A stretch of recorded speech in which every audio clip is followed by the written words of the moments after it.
Après l'entrée victorieuse de ses troupes à Kinshasa, Laurent Désiré Kabila s'est autoproclamé chef de l'État du Zaïre, rebaptisé République démocratique du Congo. La grève des contrôleurs de la SNCF, la tendance est globalement à la reprise du travail, mais le trafic sera encore perturbé demain dimanche.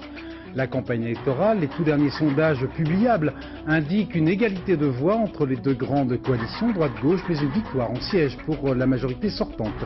Invité de notre journal, Jean-Pierre Chevènement en duplex de Belfort. Le Festival de Cannes, verdict demain, en duplex avec nous de Cannes, Luc Besson, dont le dernier film, Le Cinquième élément, pulvérise tous les records d'entrée en France, mais aussi aux États-Unis.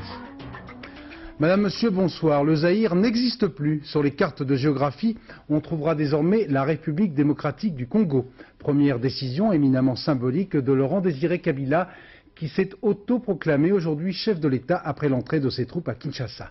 Reportage de nos envoyés spéciaux, Éric Monnier, Christian Leroux. Le jour s'est levé sur un coup de tonnerre. Durant la nuit, le chef d'état-major et ministre de la Défense, le général Maélé, a été assassiné par ses hommes. Et Laurent Désiré Kabila a lancé l'offensive finale sur Kinshasa. Aussitôt, des unités des forces armées zaïroises, échappant apparemment à tout contrôle, se répandent dans les rues. Certains, en civil, se sont déjà débarrassés de leurs uniformes. Et il ne fait pas bon leur tenir tête.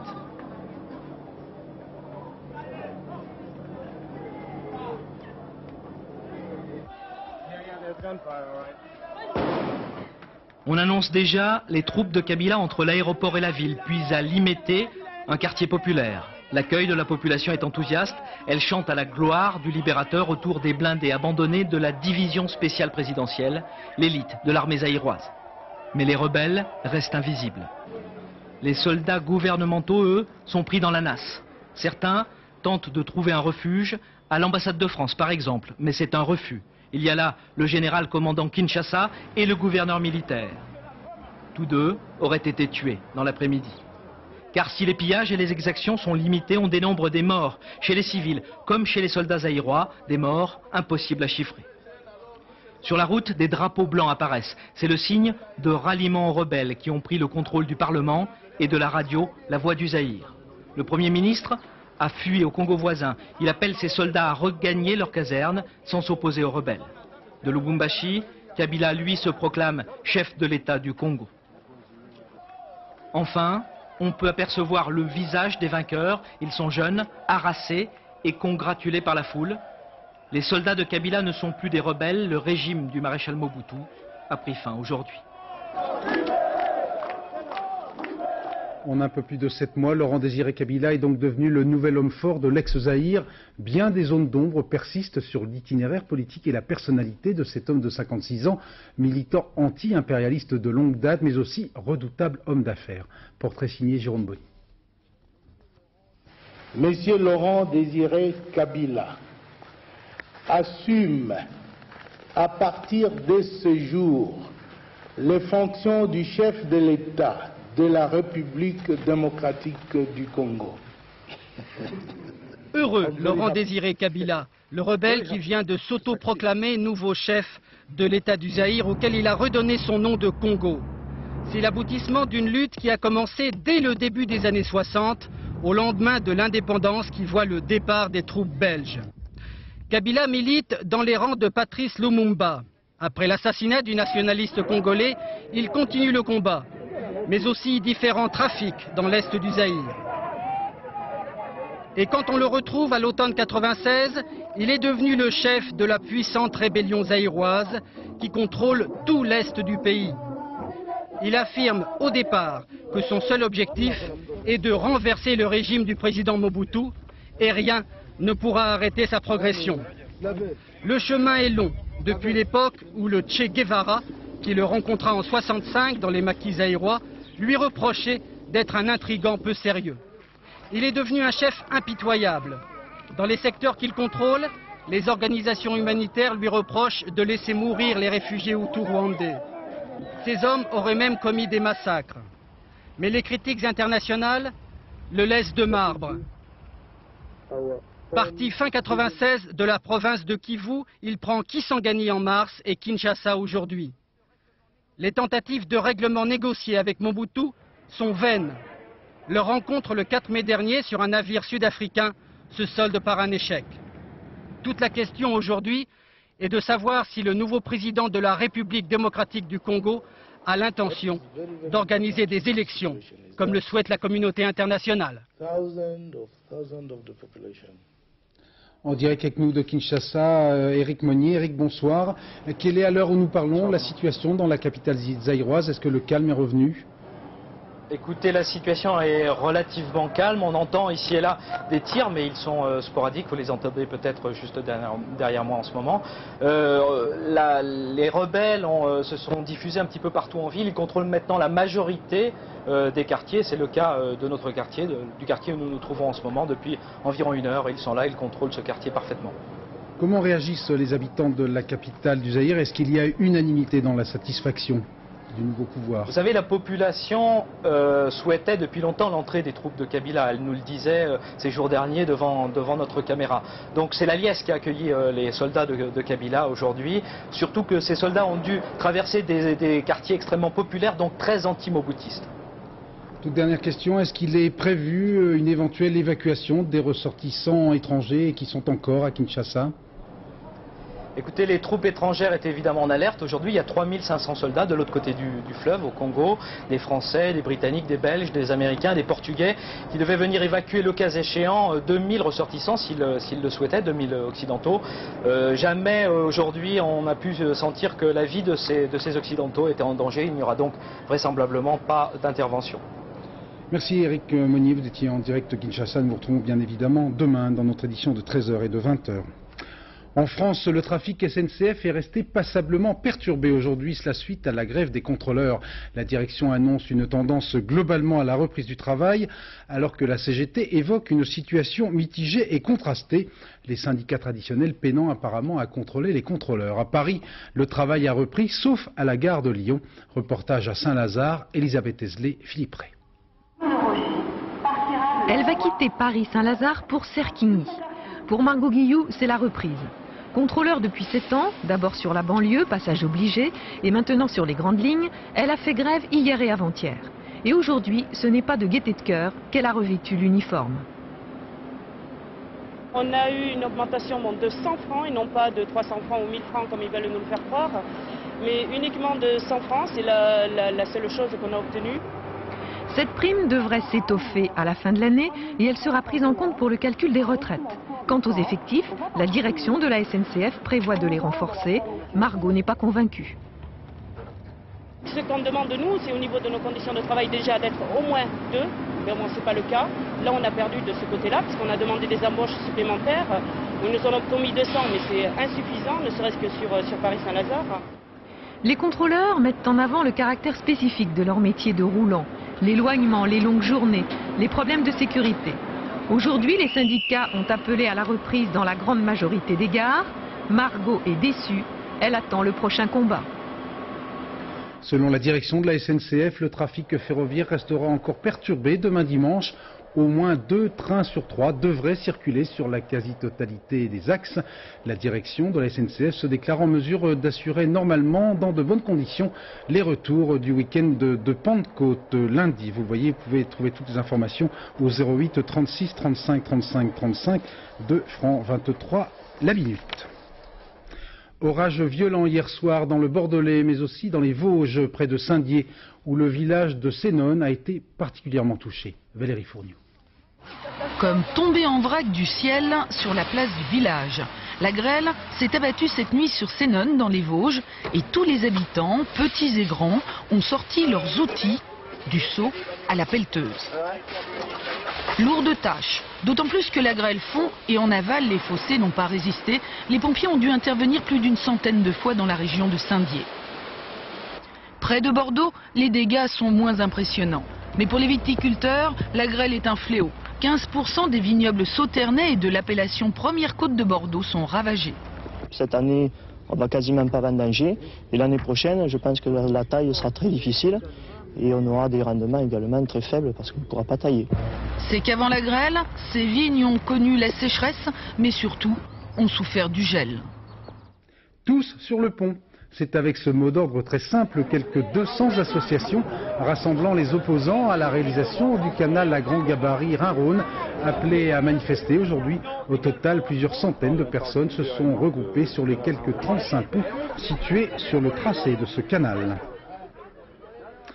Devant la communauté française de Shanghai, Jacques Chirac s'est déclaré impressionné par les changements intervenus en Chine depuis sa dernière visite, il y a 6 ans. Aujourd'hui, le président a inauguré une exposition technologique qui rassemble quelques 300 entreprises françaises. Reportage de nos envoyés spéciaux Véronique Saint-Olive, Jean Cornu. That's a very good shot there. That's for you. Vous n'avez pas un foie gras pour le maire, non? Le maire de Shanghai n'en est pas revenu. Jamais on ne lui avait fait l'article comme ça. Pendant plus de 2 heures, Jacques Chirac l'a entraîné de stand en stand pour vanter les produits français et en confidence la fiabilité financière des entreprises. Vous pouvez faire du crédit, vous ne risquez rien. 300 entreprises sont là, 3/4 sont des PME. C'est la plus grande exposition française jamais organisée à l'étranger. Pour Jacques Chirac, le signe de la vitalité des entrepreneurs qui vont chercher la croissance là où elle est, même quand c'est difficile. Je crois qu'en fait, il faut venir sans a priori. Et une fois qu'on est ici, avancer un peu pas à pas. Pour réussir, il faut d'abord être solide. Solide physiquement, solide dans sa tête, être patient. Et essayer de faire l'effort de comprendre le chinois, le système chinois et la culture chinoise. Vaste programme, la France aujourd'hui n'est que le 13e fournisseur et le 11e client de la Chine. Après 13 ans d'absence, Jacques Chirac a donc voulu avec ce voyage rétablir des relations politiques entre les deux pays. Le socle nécessaire selon lui pour de nouveaux échanges économiques. C'est avec ce coup de pouce aux entreprises françaises que le président de la République achève sa tournée en Chine. Dès demain soir, il sera de retour à Paris. Mais Jacques Chirac ne prendra pas le temps de souffler. Il doit préparer et mettre la dernière main à l'intervention qu'il s'apprête à faire devant les Français, une semaine à peine avant le premier tour. Et législative, précisément J-8. La loi interdit la publication de tout sondage à partir de ce soir minuit. La dernière enquête réalisée par BVA pour France 2, Europe 1 et Paris Match indique une légère progression de la droite. Vous le voyez, 38,5% pour le groupe UDF-RPR divers droite. Le PS et les divers gauche, 27%. Le PC, 10,5%. Les écologistes, 7%. Le Front National, 14%. L'écart moyen entre les deux grandes coalitions de droite et de gauche se situe, comme la semaine dernière, à une cinquantaine de sièges en faveur de la majorité sortante. À noter que l'indécision des électeurs n'a jamais été aussi importante, cela à une semaine d'un tel scrutin. La campagne sur le terrain maintenant. Édouard Balladur était aujourd'hui en Seine-Saint-Denis pour soutenir les candidats de la majorité sortante. Reportage Javi Tambert, France Vaillant. Bonjour madame. Comment allez-vous? Tout doucement. Tout doucement. Oui. C'est un peu trop chaud, hein? Oh oui. Voilà. Il faudrait plus qu'un coup de chaleur pour décourager Édouard Balladur. Ce n'était pas écrit d'avance, mais c'est ainsi. L'ancien Premier ministre aura été l'un des ambassadeurs les plus en vue de la majorité dans cette campagne. Nouvelle démonstration aujourd'hui en Seine-Saint-Denis. Bonjour. Bonjour. Monsieur, je voudrais vous toucher un mot sur les jeunes. En fait, Édouard Balladur n'a plus de fonction au sein du gouvernement, mais il a encore une solide image. D'ailleurs, beaucoup le croient toujours en action. Il y a des trucs pour les jeunes ou pas? Oui, et écoutez, le premier problème pour les jeunes, c'est de développer l'emploi et le travail. Bon. Les temps ont changé. Aujourd'hui, c'est auprès d'Éric Raoult, chiracien de choc, que l'ancien rival du chef de l'État fait campagne. L'objectif, bien sûr, c'est de contenir les progrès électoraux de la gauche, prévisibles ici, en région parisienne. Et pour cela, même s'il se dit solidaire du gouvernement, Édouard Balladur réclame du changement. Il estime être ainsi le porte-parole des électeurs de la majorité. Ils souhaitent que les réformes aillent plus vite et plus loin. Ils sont tout à fait conscients de la situation de notre pays, des efforts qui ont été faits, mais ils veulent que nous soyons prêts, dans les 5 ans qui viennent, à affronter le reste du monde. Après les élections, si la droite les gagne, certains le voient déjà à la présidence de l'Assemblée, d'autres à la tête d'un grand ministère. En politique, on ne dévoile pas ses intentions. En duplex de Belfort, nous retrouvons notre invité, Jean-Pierre Chevènement, le président du Mouvement des Citoyens. Bonsoir. Avant de revenir sur la campagne, un mot de l'actualité du jour. Est-ce que vous êtes de ceux qui se réjouissent du départ de Mobutu du Zaïre? Eh bien, d'une certaine manière, c'est une victoire posthume de Patrice Lumumba, le héros de l'indépendance congolaise. Je crois que la France doit prendre acte du changement de pouvoir à Kinshasa. Je rappelle qu'elle reconnaît les États et pas les gouvernements. Elle doit proposer sa coopération pour résoudre le problème des réfugiés rwandais dans la forêt congolaise et exprimer le souhait d'élections libres. Mais elle doit surtout rompre avec une vision néocoloniale. Je crois qu'elle doit changer son regard sur l'Afrique. Et j'espère que c'est ce que fera un gouvernement de gauche. Car il y a eu le discours de la Baule, mais la politique de Jacques Chirac a été une régression en Afrique par rapport aux orientations de la Baule. Je crois qu'il est temps de tourner la page et de faire en sorte que s'engage un dialogue égalitaire de peuple à peuple pour aider un développement au service des populations africaines. Jean-Pierre Chevènement, vous faites campagne sur un double thème, la défense de la République et contre l'Europe ultralibérale. Alors première question, est-ce que selon vous la République est en danger? Apparemment, les citoyens électeurs ne semblent pas inquiets, bien au contraire. Oui, parce que cette perspective est complètement occultée. On ne dit pas aux Françaises et aux Français qu'il n'y aura plus d'élections nationales si M. Juppé est reconduit, si sa majorité est reconduite, avant 2002. C'est-à-dire les présidentielles en mai, les législatives en mars, et qu'en 2002, les billets en euros circuleront. Un euro réduit à un marque bis, s'il se fait aux conditions de Maastricht.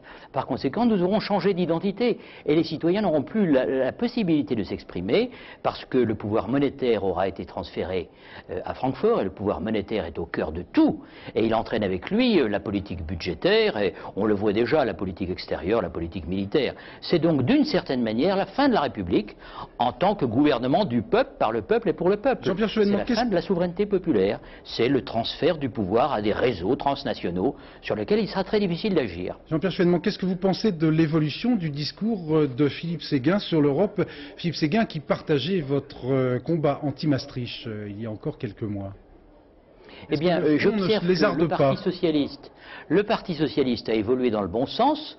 Il met un certain nombre de conditions, reprises d'ailleurs du discours du mouvement des citoyens, mais très importantes. Le fait de ne pas laisser l'Italie en dehors fait que, naturellement, cet héros ne serait pas exactement la même chose que celui qui prévaudrait au terme du traité de Maastricht. Alors, le Parti socialiste évolue dans le bon sens, sous l'impulsion de Lionel Jospin, et je dirais grâce aussi à l'existence d'une gauche plurielle, avec un parti communiste qui quand même n'a jamais été un chaud partisan de cette monnaie unique, et le mouvement des citoyens qui entend bien changer la donne. Par ailleurs, j'observe que Philippe Séguin, mon grand regret, prisonnier des institutions, en vient à accepter le principe de ce qu'il a combattu dans le passé. Je le regrette, et je dis à tous ceux qui pensent que le traité de Maastricht, dans son interprétation stricte, est un grand danger pour la France, pour l'emploi, contribuera à accroître encore le gouffre du chômage. Je dis à tous ceux-là qui pensent que ce traité est néfaste, que leur chance aujourd'hui, c'est de faire gagner la gauche. Voilà. Jean-Pierre Chevènement, merci. Vous savez que nous sommes sous haute surveillance chronométrique du CSA. Vous aurez une autre occasion de développer vos arguments dès demain midi sur France 2, toujours lors de l'émission de Michel Cotta Polémique, puisque Michel Cotta organise demain 2 face-à-face, vous-même Jean-Pierre Chevènement face à Hervé de Charette et Bernard Kouchner face à Bruno Maigret. Sur une base aérienne anglaise, des chercheurs britanniques et américains ont fait exploser un vieux Jumbo 747 afin de tester un nouveau matériau qui pourrait permettre aux avions de résister à une explosion dans les soutes à bagages. 4 explosions ont été déclenchées sur cet appareil qui avait été pressurisé comme s'il volait à 9000 mètres d'altitude. 3 des explosions ont eu lieu dans les parties protégées, la 4e dans une partie non protégée. Ce programme, déclenché après l'attentat de Lockerbie, est doté d'un budget de près de 50 millions de francs. Révolution au large de Cannes, un pétrolier ancré dans les eaux internationales fournit en effet les plaisanciers en gazoil hors taxe, une initiative qui est un véritable casse-tête pour l'administration douanière. Reportage Yasmina Farber, Didier Beaumont. Départ du port d'Antibes, direction 43 degrés 20 au nord, 7 degrés 20 à l'est. Une adresse maritime à 14 000 des côtes cannoises pour trouver l'Orion dans les eaux internationales.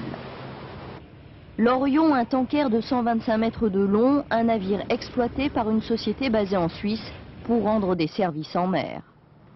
On attend les plaisanciers, naturellement, parce que c'est le but de notre activité, de vendre le fioul à 40% moins cher que dans les ports. Capacité de ce tanker, 3 300 000 litres de carburant. L'Orion se ravitaille à Marseille. Il vend ensuite le gasoil 3 francs le litre au lieu des 5 francs affichés dans un port. À bord de ce navire battant pavillon russe, 15 membres d'équipage disponibles 24 heures sur 24. Ces plaisanciers viennent de Port-Grimaud pour faire le plein hors taxe. L'Orion est là depuis 15 jours, les nouvelles vont vite. Peut-être que 1000. Mais il faut aussi que ce soit un bateau quand même qui puisse venir jusqu'ici, pas des petits bateaux. Mais bon, ça va aller de bouche à oreille.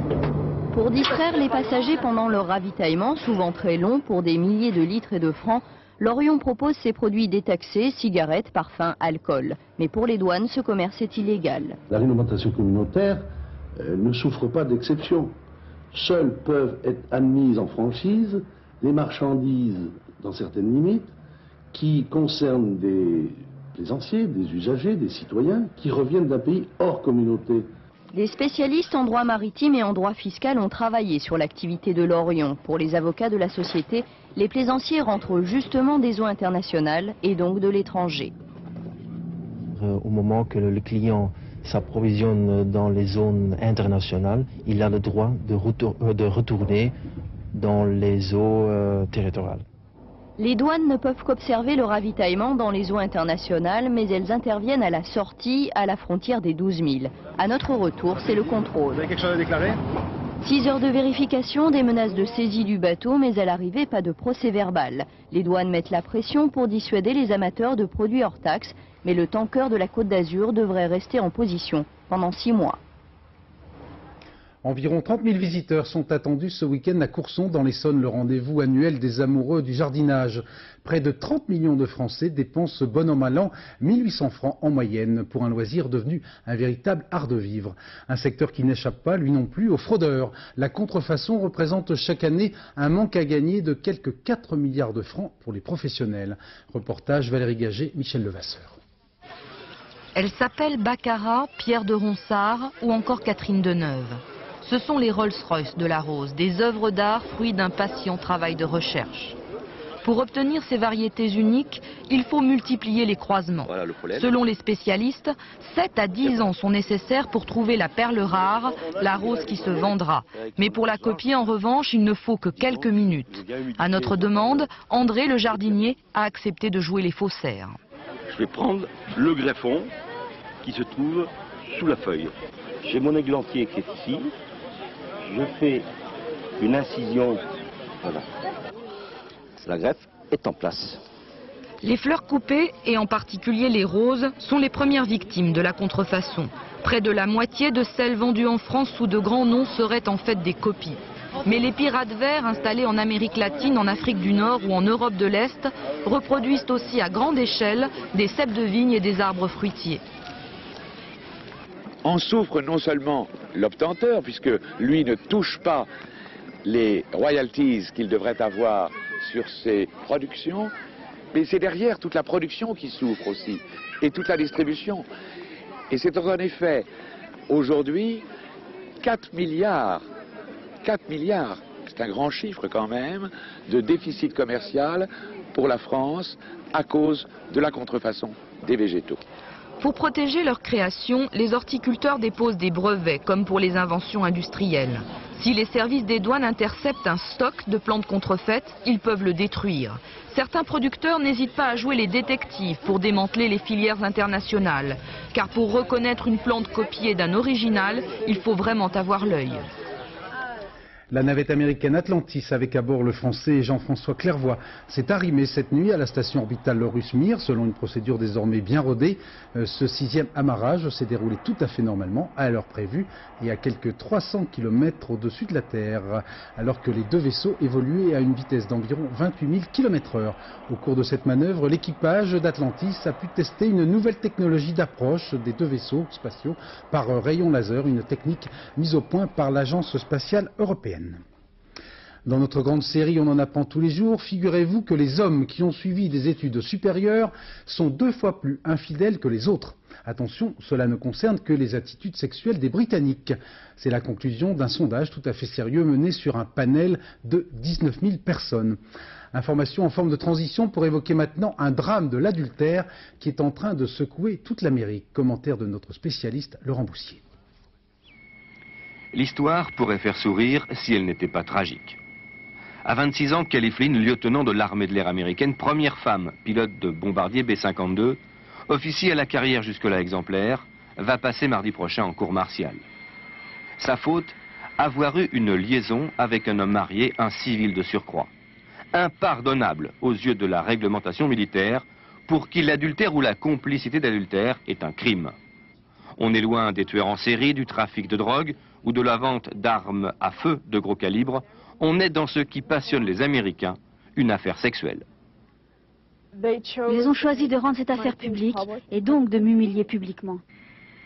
Les ennuis du lieutenant Flynn commencent quand elle tombe amoureuse de cet homme, Mark Zigo, entraîneur de l'équipe de football de Niro, dans le Nord Dakota. Il est marié, mais le lui cache. Je suis tombée amoureuse de celui qu'il ne fallait pas. C'est une erreur humaine que beaucoup de gens font. Mais le crime du lieutenant Flint paraît bien bénin comparé aux scandales de harcèlement sexuel qui ont récemment éclaboussé l'armée américaine. Et certains, comme le sénateur républicain Slade Gordon, exigent l'abandon des poursuites. Je pense que l'armée de l'air fait une erreur. C'est une injustice de poursuivre cette jeune femme intelligente et compétente. Il n'en est pas question, réplique le secrétaire des forces aériennes, Sheila Whitnall, qui laisse plutôt entendre qu'une demande de démission du lieutenant Flint serait étudiée avec bienveillance. Pour être tombée amoureuse d'un homme marié, Kelly Flynn a déjà vu sa carrière de pilote brisée. C'est maintenant à l'armée de l'air américaine de prendre ou non la responsabilité de briser aussi sa vie.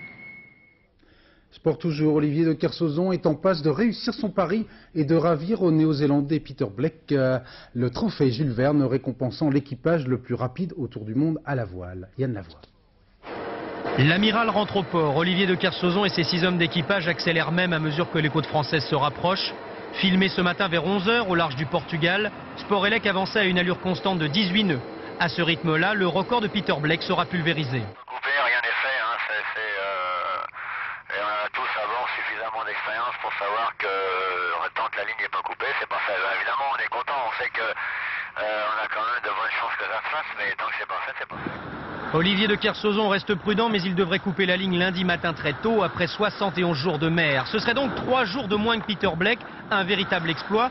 Et pour y parvenir, les 7 hommes ont pris beaucoup de risques. Ils sont parfois descendus très au sud. Ça ou abandonné. Pendant un moment, au sud de la Nouvelle-Zélande, on est remonté jusqu'à 47 nord, en espérant coiffer la dépression par le nord, quoi. Mais on pouvait pas. Et puis il aurait fallu aller à 42. Et puis c'était le trophée Jules Verne, c'était fini. Donc la seule option, c'était de descendre.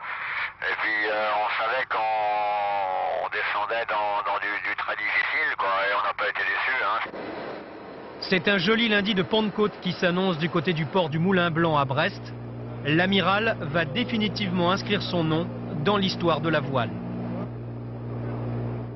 Football avec la victoire de Chelsea dans la prestigieuse Cup, la Coupe d'Angleterre, victoire 2-0, dont un superbe but signé du milieu de terrain, l'Italien Roberto Di Matteo, qui a ouvert le score après 42 secondes seulement de jeu. Un Français, Eric Cantona, était déjà champion d'Angleterre. Un autre Français, l'ancien libéro strasbourgeois Franck Leboeuf, arrivé à Chelsea cet été, vient donc de remporter cette compétition tout à fait prestigieuse. En championnat de France de rugby, fin du rêve pour Colomiers qui avait sorti Brive. Colomiers éliminé sans pitié cet après-midi par les Toulousains, 21 points à 12. Autres qualifiés Montferrand, les 2 autres matchs demain dimanche.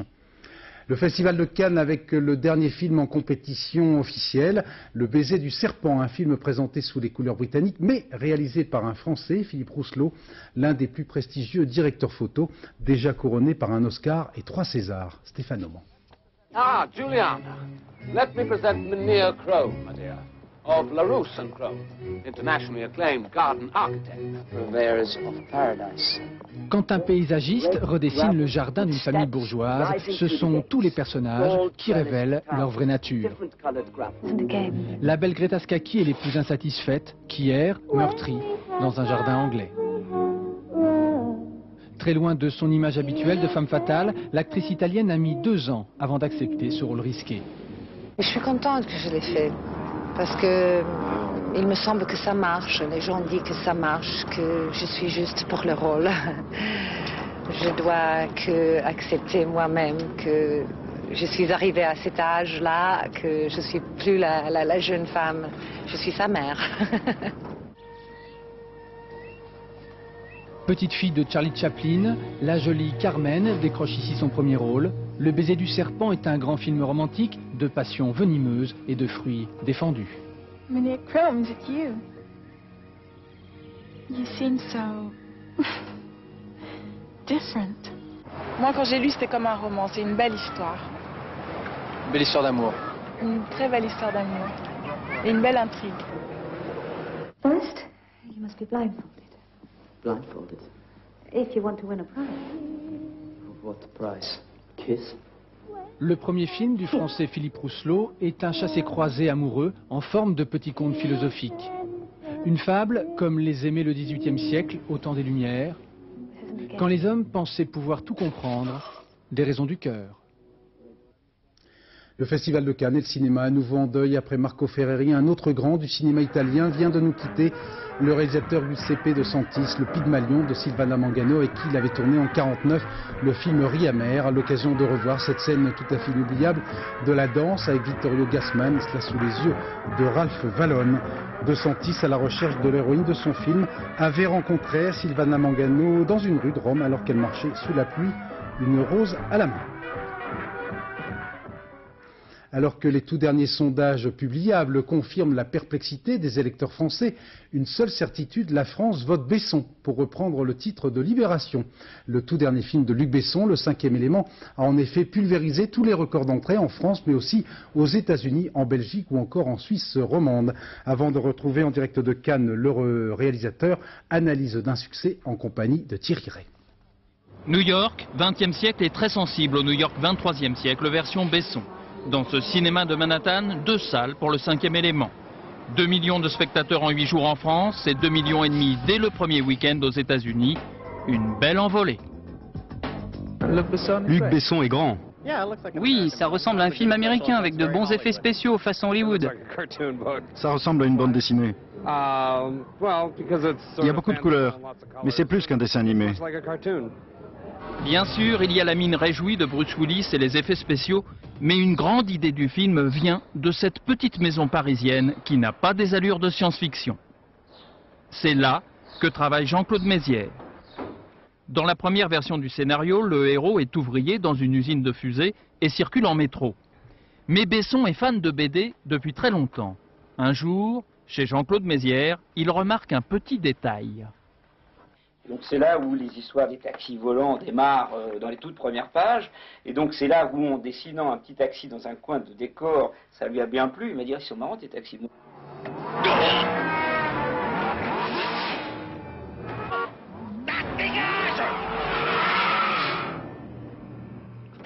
Mais certains vont dire que Luc Besson vous a piqué vos idées.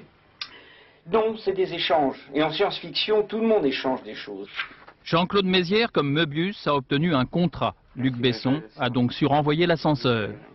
Möbius, un génie de la BD, sans aucun doute, Besson l'a lu. En s'entourant de dessinateurs de BD, Besson a vu juste. Elle a plongé. Car une génération en a lu et en lit. C'est aussi cela qui explique le succès du film, la rencontre entre une génération, un univers et un cinéaste. Sans compter que le 5e élément, c'est l'amour, et que l'amour qui sauve, eh bien, ça rassure tout le monde.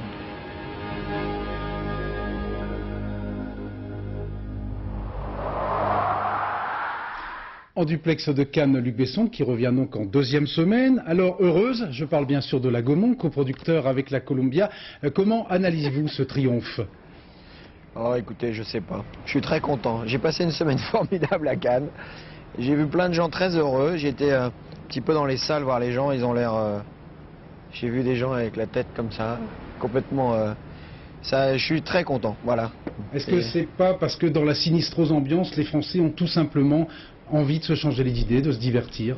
Bah oui, ça sûrement, ouais. Mais j'ai eu un petit peu ce réflexe après Léon. Parce que Léon était quand même un petit peu touffu, comme on dit, un peu sévère. Et moi-même j'avais envie, je me suis dit, le prochain film, j'ai envie de partir, j'ai envie de rire un bon coup, de me laisser aller, de partir dans les étoiles. Voilà. Avec tous les impôts que vous allez bientôt devoir payer, vous allez pouvoir reboucher à vous tout seul le trou de la sécurité sociale. Aujourd'hui, c'est la Saint-Pascal. J'aimerais beaucoup, en fait. Oui, c'est la Saint-Pascal aujourd'hui. Est-ce que vous avez une idée du nombre de billets de 500 francs qui vont tomber dans votre escarcelle? Dans la mienne? Oui, est-ce que c'est un secret défense? Non, dans la mienne pour l'instant rien. Vous êtes au pourcentage? Non, mais vous savez, le film, faut déjà le rembourser. Le film a coûté très cher, donc c'est normal que les gens qui ont misé dessus se remboursent. Et puis après, plus tard, si ça marche vraiment très très bien, j'en aurai un petit bout. Est-ce qu'on peut dire le montant, est-ce qu'on peut donner le montant du cachet de Bruce Willis, ou est-ce que c'est là aussi secret défense? Celui de Bruce, je sais pas, il faudrait lui demander. Bon. Moi, ce que je sais, c'est le prix du billet, qui est toujours le même. Et ça, c'est important. Plus on dépense de l'argent au cinéma, et je veux dire, on dépense beaucoup d'argent au cinéma, mais le prix du billet, lui, reste le même, et je crois que c'est la meilleure façon de protéger les gens aussi. Est-ce que c'est pas un peu vertigineux pour vous ce succès? Vous êtes un peu condamné à faire encore mieux la prochaine fois, comme disent les coureurs cyclistes? Non, pas du tout. Moi, j'essaie à chaque fois d'ouvrir une petite porte ailleurs. Donc, je sais que la prochaine fois, le film sera complètement différent. Donc peut-être pas populaire. D'ailleurs, je suis prêt à prendre le risque. C'est pas ça qui m'intéresse. C'est d'aller chercher. Sinon, je serais encore en train de faire Nikita 3, Nikita 4, Nikita 5. Juste d'un mot, on peut avoir une idée de ce que sera justement ce prochain film? J'en sais rien du tout. Je suis tellement fatigué que j'ai même plus envie de tourner. J'ai envie de partir en vacances. Et d'abord, je vais aller en Paris et je vais aller dans les salles ce week-end. Donc je préviens les fans, s'ils ont envie de retourner voir le film, je vais aller dans les salles, me promener. Merci Luc Besson, et encore une fois bravo donc pour le triomphe de ce film Le 5e élément en France mais aussi aux États-Unis. De rien, merci Bruno. Merci beaucoup. Je vous propose de terminer ce journal avec le sourire d'une étudiante américaine de 26 ans qui a été élue cette nuit Miss Univers 97. D'origine hawaïenne, cette jeune fille est un vrai volcan, comme disent les connaisseurs. Brooke, c'est son prénom, suit actuellement des cours de communication, à mon avis. Pour un stage à France 2, on doit pouvoir s'arranger. Dernier journal, le vers minuit 30 en compagnie de Christophe Tortora. Demain à 7h dans Théo Café, Catherine Sellac recevra Yves Duteil. Bonne fête au Pascal, encore une fois. Dans un instant, le rappel météo, Nathalie Rigoué, avec un dimanche encore orageux. Rendez-vous demain, 13h et 20h. Excellente soirée, merci.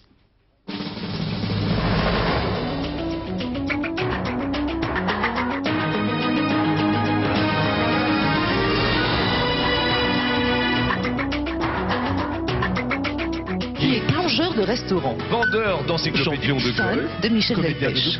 Les défis. Qui est qui et qui fait quoi? Marie-Ange Nardi vous invite tout de suite à trouver la réponse. Il y a des disciplines.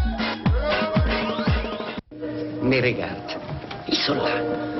Mes catholiques, mes protestants, réunis tous ensemble dans la maison de Dieu.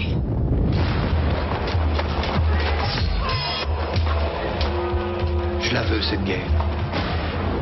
Et le roi la veut aussi. Ils ont tué votre mère la première. Demain, ce sera vous.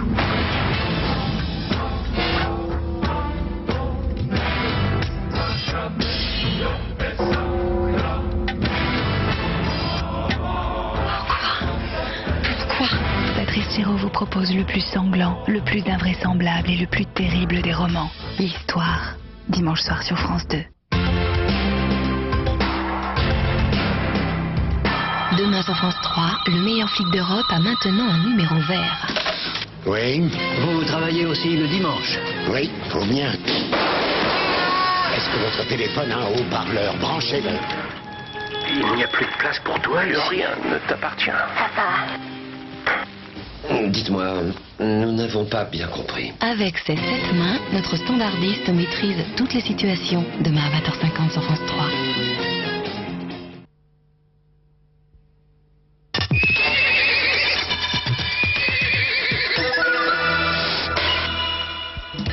Pendant le festival de Cannes, il y a les stars qui montent et descendent les marches, et il y a ceux qui marchent pour voir les stars descendre de voiture.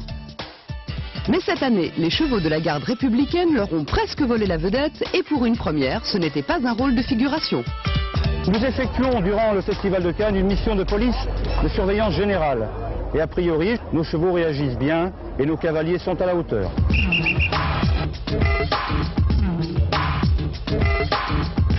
Sound up the funky drummer.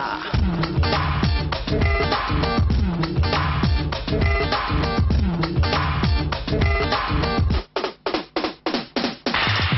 voici les résultats du tiercé, quarté plus, quinté plus, qui s'est couru cet après-midi à Enghien.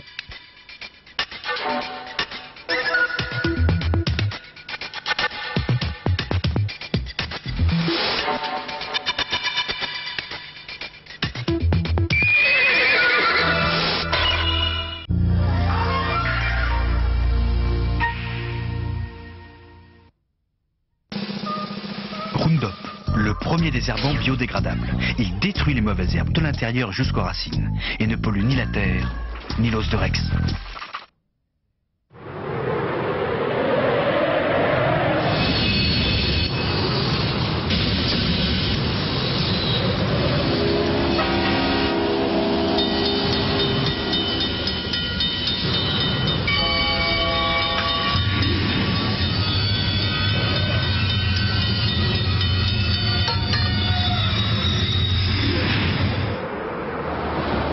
Coupé 406, Peugeot, pour que l'automobile soit toujours un plaisir.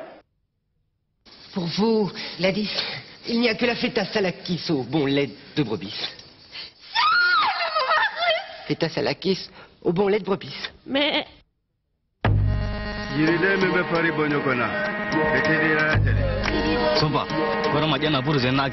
Il dit que son café est le plus fin, subtil et aromatique. Et que si son goût le surprend toujours, c'est qu'il pousse là-bas, sur des caféiers géants. Géants comme des arbres. Alors il dit que non, il ne vendra pas son échelle. Ce grand cru au goût si différent, c'est Quitalé. Jacques Vabre, découvrez le monde du café. Un crédit. Oui. Un crédit pour l'achat de votre voiture. C'est aux AGF. AGF, avec vous.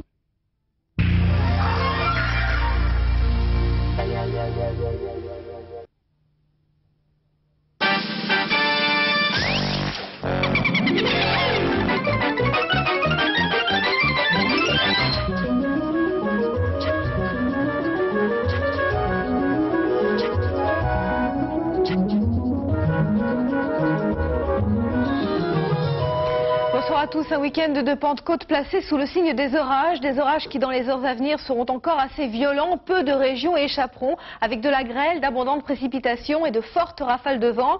À partir de demain, c'est le début d'une amélioration avant le retour d'une nouvelle zone orageuse pour lundi. Voici l'image satellite, une dépression installée sur le golfe de Gascogne. Cette perturbation chargée d'orages précédée et suivie de foyers orageux. Vous allez les voir sur image radar, des foyers orageux qui vont se déclarer progressivement dans le nord-est ou bien sur toute la façade ouest, alors que cette ligne orageuse pour le moment s'étend de la Bretagne jusqu'à l'embouchure du Rhône. Alors dans les heures à venir, en tout cas demain, notre zone orageuse va se décaler vers le nord-est. À l'arrière, une amélioration avec cependant encore pas mal d'humidité. Résultat, demain à la mi-journée, on va retrouver ces pluies orageuses du Jura jusqu'aux Alpes du Nord. À l'arrière, un ciel de traîne avec de fréquentes averses, quelques orages isolés, le retour de belles éclaircies sur la façade ouest, du beau temps autour de la Méditerranée. Et puis les températures, eh bien, elles seront en très légère baisse, mais elles restent encore supérieures aux normales saisonnières.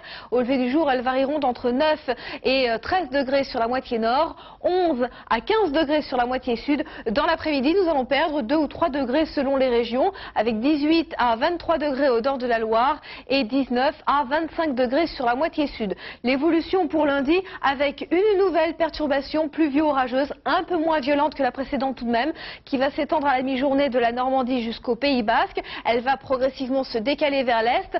À l'avant, de belles éclaircies, mais quelques orages isolés sur le quart nord-est, du soleil sur un large quart sud-est, et puis à l'arrière, ce ciel de traîne avec quelques averses. Les températures, quant à elles, seront en légère hausse.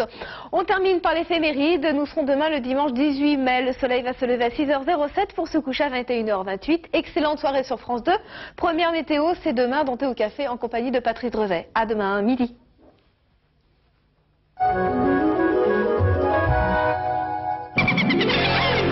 Darty, le contrat de confiance.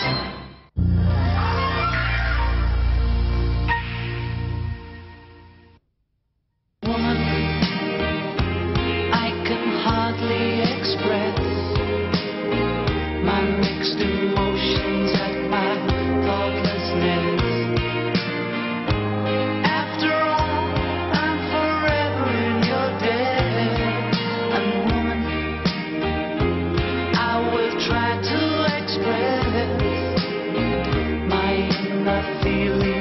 Rocher, on n'a jamais autant respecté la nature des femmes.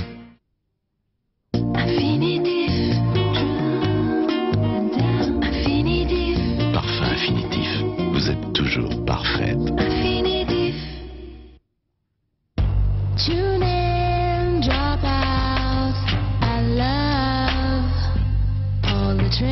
Saleté rebelle, tenace, rien ne résiste au système HPS Candy. 2 fois plus de puissance pour un lavage parfait, en délicatesse et même en demi-charge. J'ai choisi les Candy.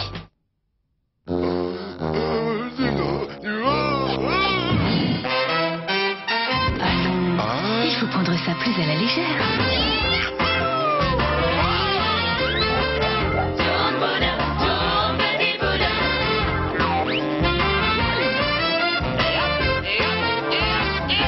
Vous êtes très léger pour un crustacé. Merci. Badois, vous qui fait durer le plaisir. Je crois qu'elle en pense pour moi.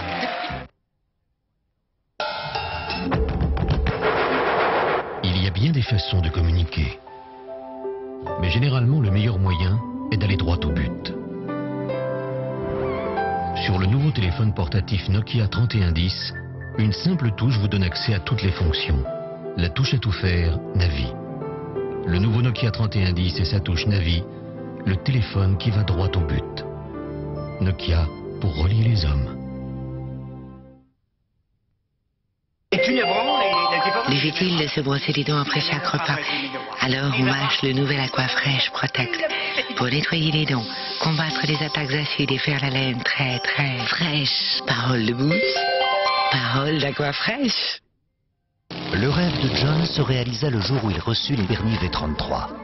Avec ces couleurs, ils allaient profiter longtemps de leur intérieur. V33, nous sommes fiers de vous donner la main.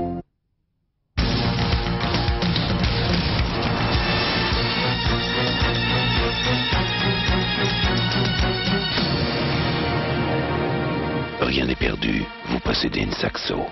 Avec système de freinage court. Structure de caisse renforcée. Et même de vastes vides-poches. Vous n'imaginez pas tout ce que Citroën peut faire pour vous. Rexona invente une toute nouvelle forme de déodorant. Une crème pour réguler votre transpiration. Un applicateur révolutionnaire pour une très grande précision. Jusqu'au soir, votre peau reste sèche et douce. Nouveau Rexona déodorant crème, efficace, tout en douceur.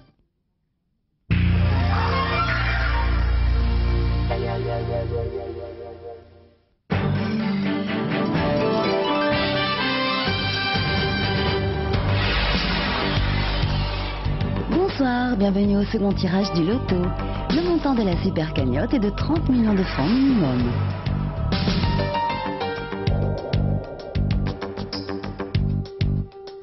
Le 11.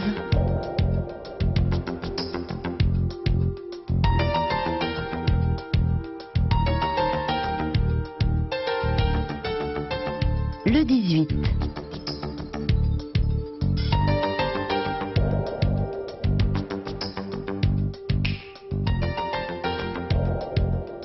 Le 15.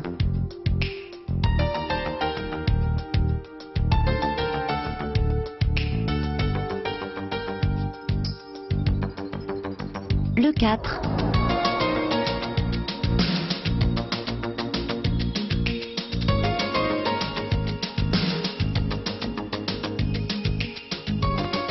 Le 31.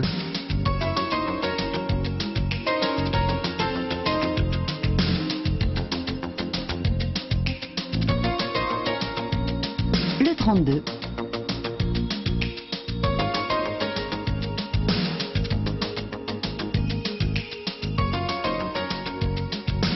Numéro complémentaire, le 36. Pour ce second tirage du loto, les numéros gagnants sont 11, 18, 15, 4, 31, 32 et le 36. À mercredi pour le prochain tirage. Très bonne soirée.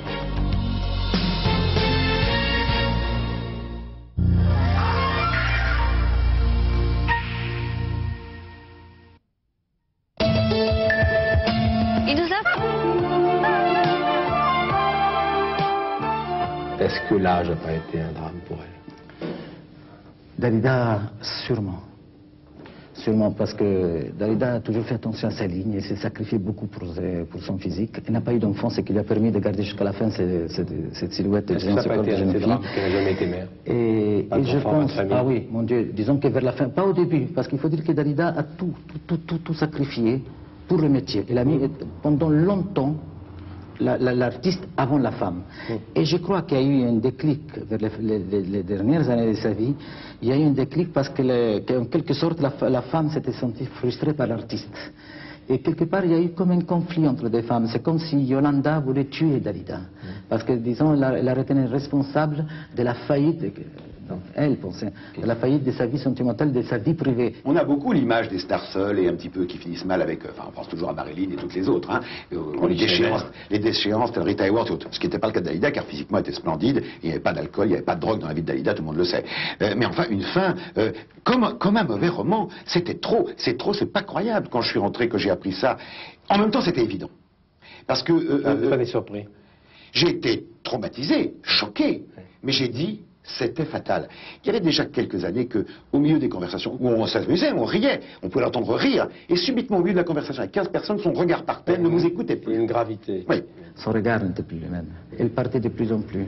Au cours d'un dîner, disons des derniers dîners, de temps en temps, on voyait que son regard était ailleurs, était absente, puis elle revenait. Elle était partie dans son jardin secret, parce qu'elle venait de rencontrer une personne. La dernière, disons, si on peut dire le dernier amour, le dernier espoir de Dalida. Son dernier chagrin d'amour. Son dernier chagrin d'amour. Parce que cette histoire de vouloir toujours chercher le père, donc de sublimer les hommes, on ne peut pas sublimer. Je crois que Dalida, ça peut paraître le mot énorme, mais je crois que ma sœur est montée au ciel vierge. Vierge pas parce qu'elle a connu des hommes, mais le vrai amour, elle ne l'a jamais connu, parce qu'elle sublimait tellement. Ce qu'elle demandait, c'était impossible. Alors c'est pour ça que plus haut elle plaçait le personnage, et plus de haut elle tombait elle-même chaque fois qu'elle était dessus. Et alors quand elle a rencontré cette dernière personne, elle a voulu dire, elle a peut-être cru le dicton qu'on dit pour vivre heureux, vivons cachés. Pendant un an, on a presque, disons, si c'était pas pour le travail ou pour quelque chose d'urgence, elle s'était cloîtrée chez elle, elle voulait voir personne et tout ça. Et cette fois-ci, elle s'est retrouvée toute seule, elle était fière d'Aïda, elle n'a pas voulu nous montrer que c'était encore une fois trompée. Elle savait qu'elle a été très belle, et elle est partie très belle d'ailleurs, mais je pense profondément, et de plus en plus maintenant avec le temps, que Dalida, il ne voulait pas vieillir, il ne voulait pas se voir vieillir. À l'âge de 50 ans, c'était quand même pour elle très surprenant, je crois. Et je crois que depuis ce jour-là, il a commencé à se mettre dans sa tête qu'un jour ou l'autre, il fallait qu'il parte. Et il a voulu arriver à son départ par elle-même parce il disait toujours, je n'ai pas demandé de venir en vie, je suis né le jour que je suis né, mais mon départ, ce sera moi un jour que je me ferai. Et le soir où je m'en irai, finalement je le ferai à ma manière.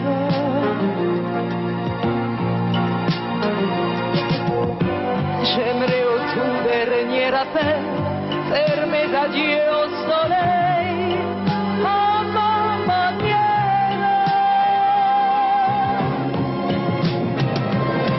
Ma vie, je n'en ai qu'une, mais je la veux, libre et sans loi, j'en ai le droit, elle est à moi.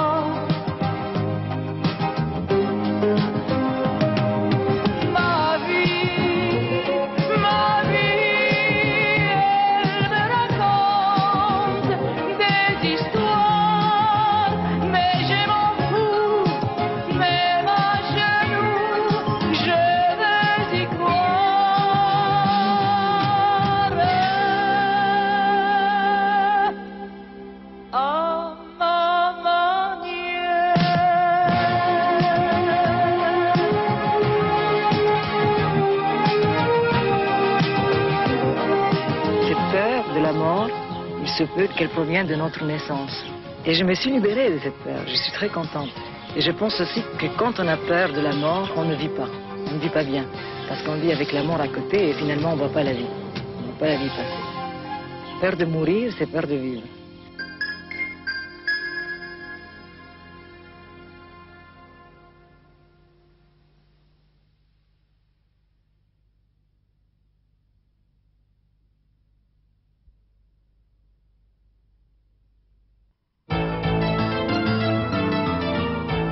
Jacques Perrin vous emmène au confluent de la 25e heure. À tout de suite.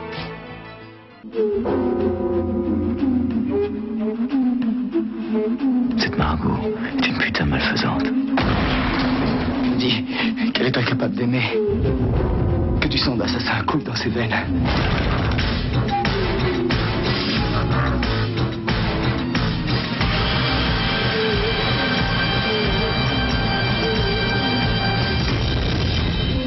C'est passé quelque chose cette nuit, Margot? La reine Jenny pratique l'amour monstre, selon Chéreau, dimanche soir sur France 2.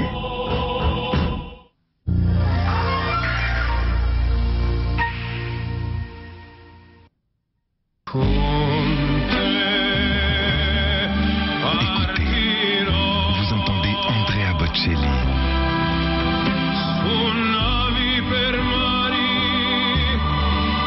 Une voix d'une incroyable pureté.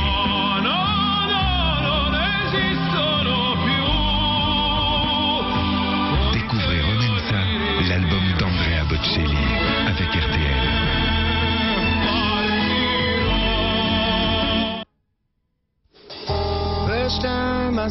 Fatigué après un long trajet? Faites donc une cure de fiesta pendant 500 km et vous saurez ce que le confort veut dire.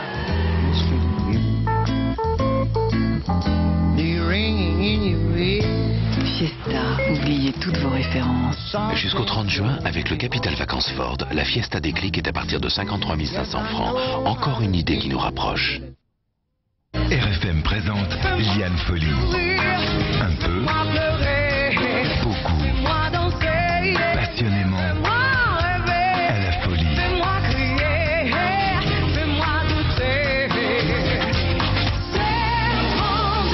Caméléon, le nouvel album de Liane Folly.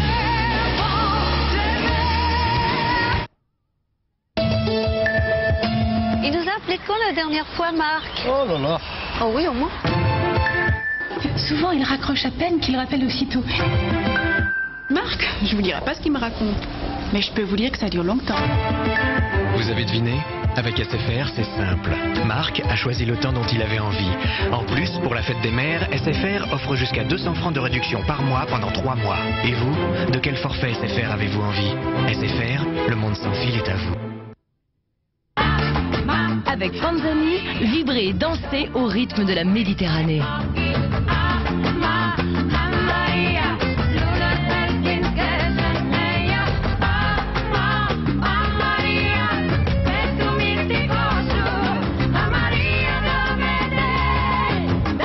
Plongez au cœur de la Méditerranée avec l'album Mamaz et découvrez les 4 plus belles voix du Sud.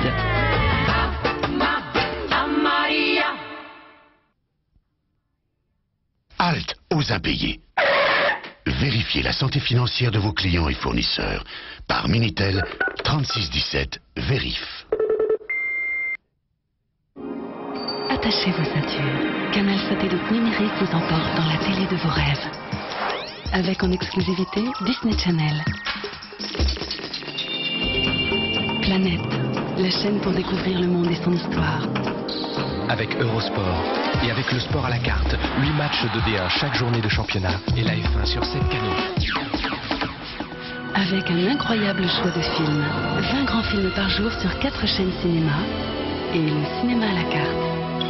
Bref, Canal Satellite, c'est plus de 40 grandes chaînes en numérique.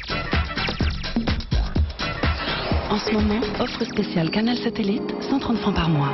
Appelez vite le 0803 804 804.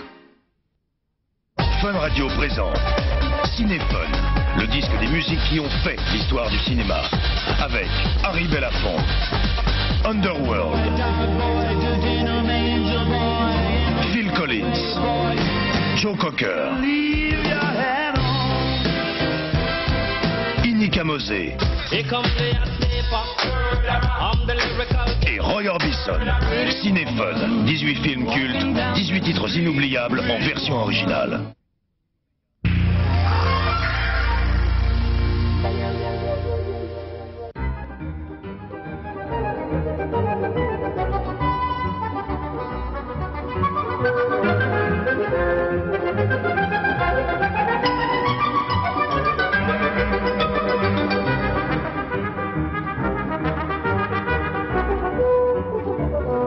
Les 25 mai et 1er juin, chaque voix compte. Votons.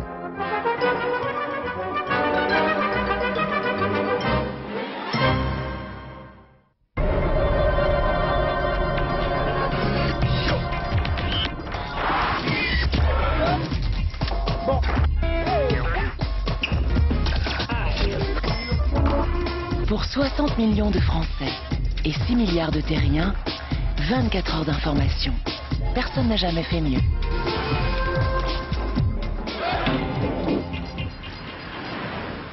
France Info rapproche le monde.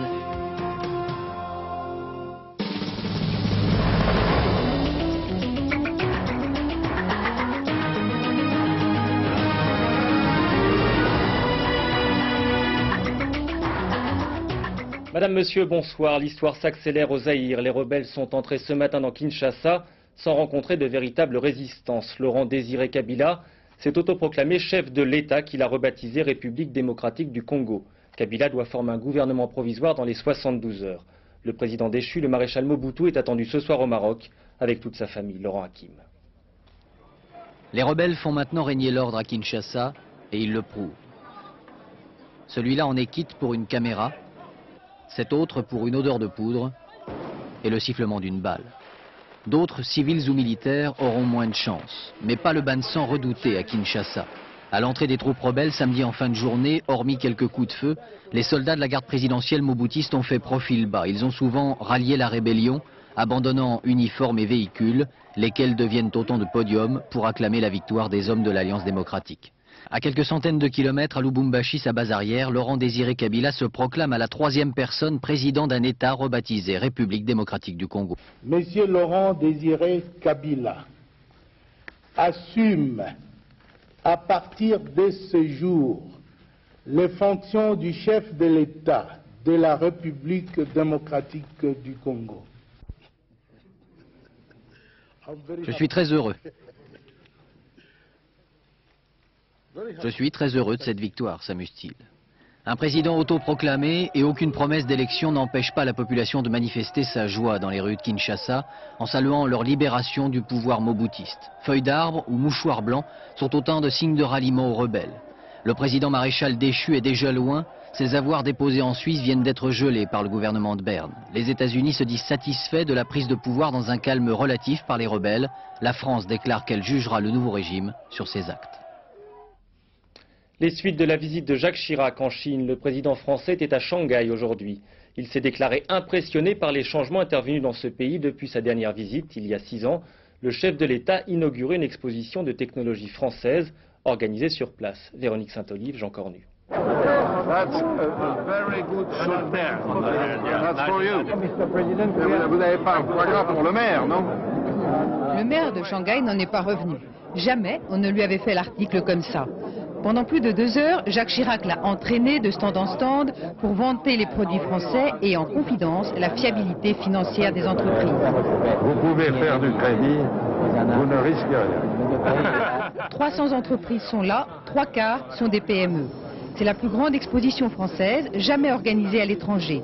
Pour Jacques Chirac, le signe de la vitalité des entrepreneurs qui vont chercher la croissance là où elle est, même quand c'est difficile. La France aujourd'hui n'est que le 13e fournisseur et le 11e client de la Chine. Après 13 ans d'absence, Jacques Chirac a donc voulu avec ce voyage rétablir des relations politiques entre les deux pays. Le socle nécessaire selon lui pour de nouveaux échanges économiques. Une légère amélioration du trafic à la SNCF est prévue ce dimanche. Selon la direction, la tendance est à la reprise du travail des contrôleurs. La CGT évoque pour sa part une situation mitigée et contrastée. Laurent Hakim. La grève continue dans une douzaine de centres régionaux. Les assemblées générales des contrôleurs ont conclu samedi à la poursuite du mouvement jusqu'à dimanche midi pour certains, au moins jusqu'à lundi pour d'autres. Mais dans une dizaine d'autres centres, les grévistes ont décidé de reprendre le travail, comme à Paris-Saint-Lazare, où le retour sur les quais a tout de même un goût amer. On a eu une augmentation de 100 francs et non pas de 300 francs ou 1000 francs comme ils veulent nous le faire croire, mais uniquement de 100 francs, c'est la seule chose qu'on a obtenue. Ce début de reprise incite la SNCF à annoncer un quasi-retour à la normale pour lundi et mardi pour les grands retours du week-end de Pentecôte. En attendant, ce dimanche devrait rester assez perturbé avec en moyenne 2 TGV sur 3, un trafic normal sur Eurostar et en banlieue parisienne et un train sur 3 pour les grandes lignes ouest et sud-est. En football, bien mauvaise semaine pour le Paris Saint-Germain. Après avoir perdu la Coupe des Coupes, mercredi, les Parisiens se sont inclinés ce soir à Marseille, 1-0. Les Nantais, faciles vainqueurs des Montpelliérains, se hissent à la 2e place du classement. Caen, Lille, Nancy et Nice joueront la saison prochaine en D2. Les buts de cette 37e et avant-dernière soirée du championnat, avec Nathalie Moisan. Il peut s'applaudir. Andreas Köpke, le gardien de but allemand de l'OM, il a sauvé plusieurs fois son équipe samedi soir face au PSG. Un PSG fatigué après sa défaite contre Barcelone en Coupe des Coupes, qui multiplie les fautes, comme celle de Lama ici sur Ferrer, qui offre un pénalty à l'OM. Un pénalty transformé par Éric Roy, qui inscrit là son 5e but de la saison. 1-0, la joie des Marseillais et la déception du PSG, qui cède du coup la 2e place qualificative pour la Ligue des Champions à Nantes. Les Canaries, facilement vainqueurs face aux Montpelliérains, une tête d'Abert Selimi ouvre le score à la 6e minute. Puis Endoram, le Tunisien très en forme sur ce match, double la mise. À la dernière minute, le 3e but, inscrit par Carotti. Les rêves des Montpelliérains qui espéraient jouer la Coupe Intertoto s'envolent. Dans la lutte pour l'Europe, Bordeaux, tenu en échec par Lyon, a perdu 2 points précieux. Des Bordelais qui, avec bas, ouvrent la marque, mais bientôt rattrapés par les Lyonnais. Score final 2-2. Pour Bordeaux, la qualification pour l'UEFA se jouera donc la semaine prochaine. Après sa victoire en Coupe de France, Nice a signé un beau succès face à Metz 3-0 et Bastia s'est relancé par 2-1 contre Auxerre. En bas du classement, Rennes, malgré son nul face à Guingamp, a finalement sauvé sa place, tandis que Nice, Nancy, Lille et Caen sont relégués en D2 la saison prochaine. Des nouvelles d'Atlantis. Cette nuit, la navette américaine s'est arrimée à la station orbitale russe Mir, selon une procédure nouvelle dirigée par le spationaute français qui est à bord, Jean-François Clairvoy. Ce 6e amarrage s'est déroulé tout à fait normalement à l'heure prévue, à 290 km au-dessus de la Terre. Le transfert de plus de 3 tonnes de fret entre les 2 vaisseaux est actuellement en cours. Et puis comme tous les samedis soirs, on prend maintenant la route du Rhum. Avec ce soir la présentation d'un CD-ROM intitulé L'essentiel de la musique, du baroque au romantisme, une œuvre en 2 volumes pour découvrir la musique classique, les compositeurs et leur époque. Un voyage interactif dans le XVIIe, XVIIIe et XIXe siècle qui vous permet de rencontrer les plus grands compositeurs comme Bach, Mozart, Beethoven, Schubert ou encore Vivaldi, que je vous laisse entendre.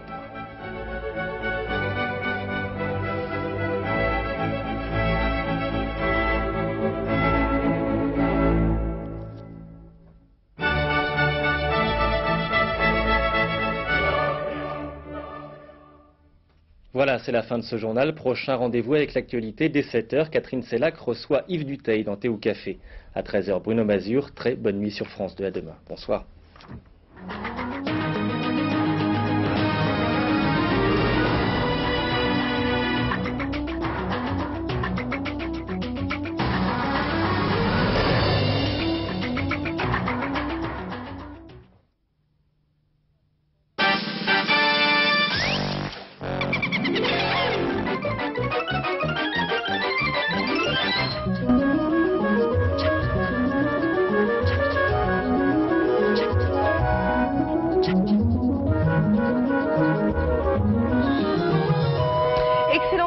à tous. Les orages seront encore assez violents cette nuit, puis progressivement il faut s'attendre à une accalmie pour le début de la journée avec le retour de belles éclaircies sur toute la façade ouest et autour de la Méditerranée, alors que nos orages, eh bien, on va les retrouver du Jura jusqu'aux Alpes du Nord. Entre ces deux zones, un ciel de traîne avec de fréquentes averses et quelques orages isolés. Les températures seront en très légère baisse.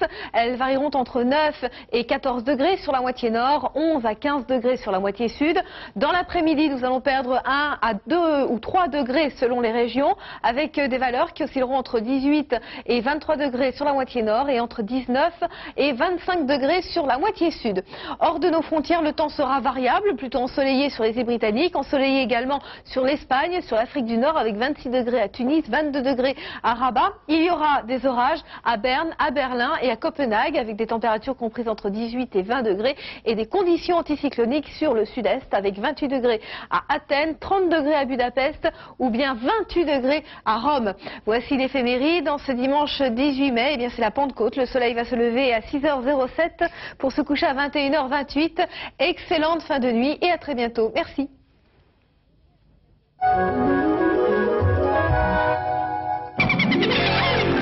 Darty, le contrat de confiance.